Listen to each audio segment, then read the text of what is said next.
সালামু আলাইকুম। আমি ডক্টর নাজমুল। আজকে আপনাদের সাথে আলোচনা করব বিড়ালের যদি চোখ, মুখ, জিহ্বা বা শরীরের বিভিন্ন জায়গা যদি হলুদ হয়ে যায়, এটা আসলে ঠিক কেন হয় এবং এটা হলে আপনারা ঠিক কিভাবে সামলাবেন সেই বিষয়টা নিয়ে। বিড়ালের এই সমস্যাটা বেসিক্যালি তৈরি হচ্ছে যখন বিড়ালের জন্ডিস হয়। জন্ডিস হলেই সাধারণত চোখ, মুখ, নাকের নিচের অংশ, জিহ্বা এবং শরীরের বিভিন্ন জায়গা হলুদ হয়ে যায়।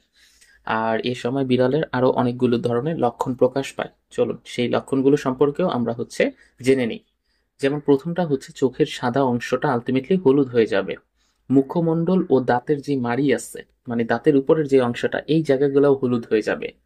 প্রস্রাবের যে কালার আছে, মানে পিয়ের কালার হলুদ বা গাঢ় কমলা ধরনের আলটিমেটলি হয়ে যাবে।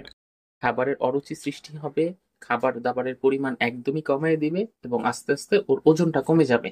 এগুলো জন্ডিসের প্রধান লক্ষণ। এছাড়াও আপনি আরেকটা বড় বড় পেট কেয়ার গুলোতে আলটিমেটলি আপনি জন্ডিসের একটা টেস্ট পাওয়া যায়, বিলিরুবিনের টেস্ট করে। রক্তে কি পরিমাণ বিলিরুবিন আছে সেটা, ওই বিলিরুবিনের মাত্রাটা দেখেও আমরা আসলে বুঝতে পারি যে ওর কি জন্ডিস হয়েছে কি হয়নি। এখন এই জন্ডিসটা বেসিক্যালি এটা তো বুঝলাম যে আসলে লক্ষণগুলা কি কি কি কি লক্ষণ দেখলে আমরা বুঝতে পারবো। এখন কথা হয়েছে যে কেন আলটিমেটলি জন্ডিসটা তৈরি হয়। জন্ডিস তৈরি হবার একদম প্রধান যে কারণ সেটা লিভারে কোনো সমস্যা থাকলে জন্ডিসটা বেসিক্যালি তৈরি হয়। ধরুন কোনো প্যারাসাইটিক কারণে লিভারে আলটিমেটলি ইনফেকশন হইছে, বা লিভারে টিউমার হইছে, বা ফ্যাটি লিভার ডিজিজ হইছে। এই সমস্যাগুলোর কারণে আলটিমেটলি লিভার ড্যামেজ হয়। তাছাড়াও কোনো একটা বিষাক্ত খাবার খাইছে, যেমন সেটা হইতে পারে পোকামাকড়, সেটা হইতে পারে পোকামাকড়ের যে ওষুধ আছে সেগুলা, এগুলা খাওয়ার ফলে লিভারটা যদি ড্যামেজ হয়ে যায় তখন আলটিমেটলি এই জন্ডিসের সমস্যাটা হয়। কারণ লিভার তো আর এখন আগের মতো কাজ করতেছে না, অ্যাক্টিভ না। এই জন্য কিছু কিছু ক্ষেত্রে দেখা যায় যে আরবিসির পরিমাণ ভেঙে যায়। আপনারা হয়তো এটা বুঝবেন, লোহিত রক্তকণিকা আমরা যেটা পড়তাম ছোটবেলা, ওই লোহিত রক্তকণিকা ভেঙে গিয়ে বিলিরুবিন নামক একটা উপাদান সৃষ্টি করে। আর এই বিলিরুবিনের কালারটাই বেসিক্যালি হলুদ, এই জন্য মূলত এই জন্ডিসটা সৃষ্টি হয়। এছাড়াও আরো অনেক ধরনের কারণ থাকতে পারে, যেমন গল ব্লাডারে যদি কোনো সমস্যা থাকে, গল ব্লাডার বা পিত্তথলিতে যদি পাথর হয়, তাহলে ওই বাইলটা ঠিক মতো আলটিমেটলি বের হচ্ছে না, তখনও শরীরে আলটিমেটলি বিলিরুবিন জমে গিয়ে এই জন্ডিসটা হইতে পারে। তার মানে আপনারা মেইন সমস্যাটা কিন্তু বুঝতেই পারছেন, হয় লিভারের সমস্যা থাকবে অথবা গল ব্লাডারে কোনো সমস্যা থাকবে।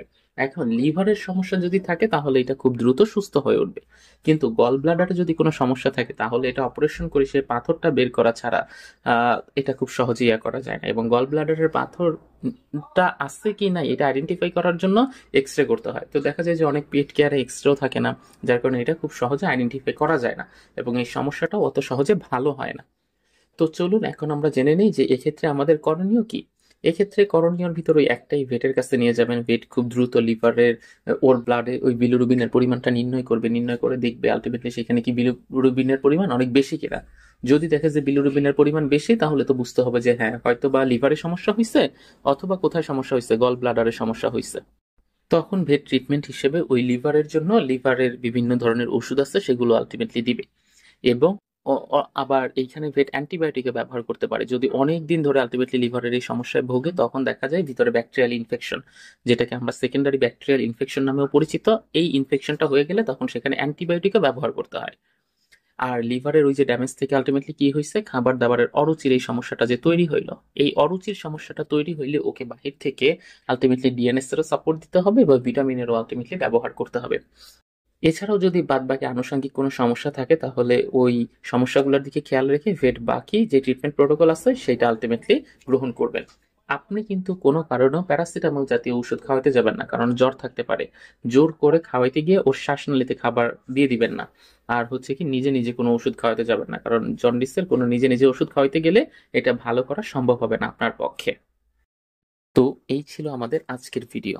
আশা করি ভিডিওটি আপনাদের ভালো লেগেছে এবং ভিডিওতে যেই টপিকটা সম্পর্কে আলোচনা করেছি আপনারা সেটা খুব সুন্দরভাবে বুঝতে পেরেছেন। যদি আপনাদের এই সম্পর্কিত কোনো কিছু জানার থাকে আপনারা সেটা কমেন্ট বক্সে আমাকে জানাতে পারেন এবং চাইলে আমার সাথে সরাসরিও কন্ট্যাক্ট করতে পারেন। স্ক্রিনে দেওয়া যে নাম্বারটা আছে সেই নাম্বারে কল করতে পারেন, অথবা এই নাম্বারেই হোয়াটসঅ্যাপ আছে, হোয়াটসঅ্যাপেও আপনারা চাইলে আমাকে নক দিতে পারেন। আমি চেষ্টা করব আপনাদেরকে যে কোনো সময় সার্বক্ষণিক সহায়তা করার। আপনারা চাইলে আমার ফেসবুক পেজ এবং গ্রুপেও জয়েন হতে পারেন। সেখানে সার্বক্ষণিক আপনাদের যে সমস্যাগুলো আছে সেই সমস্যাগুলো জানালেই খুব দ্রুততার সাথে স্বল্প সময়ে আপনারা রিপ্লাই পাবেন। তো আশা করব আমার সেই ফেসবুক পেজ আর ফেসবুক গ্রুপে জয়েন হয়ে যাবেন। ধন্যবাদ সবাইকে। ভালো থাকবেন। আসসালামু আলাইকুম।